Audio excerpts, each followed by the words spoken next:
આ તરફ પાટણના વધુ એક અધિકારી પર ભ્રષ્ટાચાર કરવાનો આરોપ લાગ્યો છે। સમીના નાયબ કાર્યપાલક ઇજનેર શુભમ કુમાર સિંઘલ પર ભ્રષ્ટાચાર કરવાનો આરોપ લાગ્યો છે।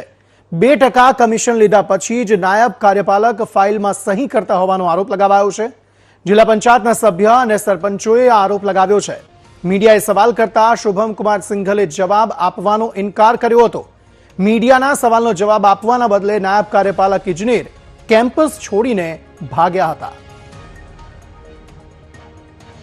કે એ તારાફંડના કામો સૂચવેલા ધારાસભ્યની ગ્રાન્ટના કામો સૂચવેલા છે અને એ કામોની એ ટકાવારી માગે છે અને ટકાવારી જો ના આપે તો એ અઠવાડિયું 10 દિવસ સુધી બિલો પેન્ડિંગ પડ્યા રાખે છે એમના ટેબલ ઉપર।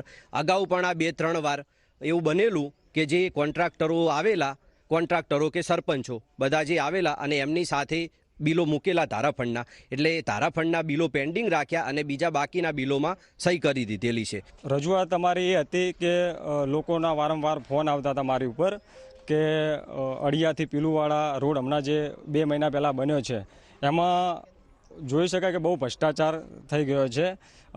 જો ખાલી 3 મહિનાની અંદર થોડો જ વરસાદ આવ્યો, એટલો બધો વરસાદે નથી પડ્યો, છતાં પણ તમે આ વિડીયોમાં જોઈ શકો છો કે રોડ તૂટી ગયા છે, એક પણ નાળું મૂક્યું નથી અને ખેડૂતોના વારંવાર બહુ હેરાન થાય છે। વારંવાર મારી પર ફોન આવે છે, તો આ ખેડૂતોને હિતમાં ધ્યાને લઈ અને આ રજૂઆત કરવા અમે અહીં પ્રાંતમાં આવ્યા હતા ડી સાહેબને મળવા માટે, પણ એ અમારી રજૂઆત સાંભળ્યા વગર જ જતા રહ્યા છે। એટલે અમારી રજૂઆત નહીં સાંભળવામાં આવે તો અમે ગાંધી ચિંધ્યા માર્ગે આંદોલન કરીશું। અમે જૂના મોકાના સંભાળનો મજૂરજી રૂપાજી ઠાકોર અમે સાહેબ જોડે રજૂઆત કરવા આવ્યા હતા, પણ વભળવા રહ્યા નથી, જૂઠા હતા એટલે જતા રહ્યા છે। શેની રજૂઆત કરવા આવ્યા? આ બધી રોડની માર્ગની। કેવા રોડ બનાવે? રોડની કેવા રોડ બનાવે? રોડ બનાવે હારા, તૂટી ના જાય। 5 વાર વધ્યા 6 મહિનામાં નહીં ચાલે, 3 મહિનામાં તૂટી જાય। સાહેબ ભાગી જાય એટલે શું કહેવું? સાહેબ ભાગી જાય એટલે જૂઠા છે, એમ કે ભ્રષ્ટાચાર વાળા છે।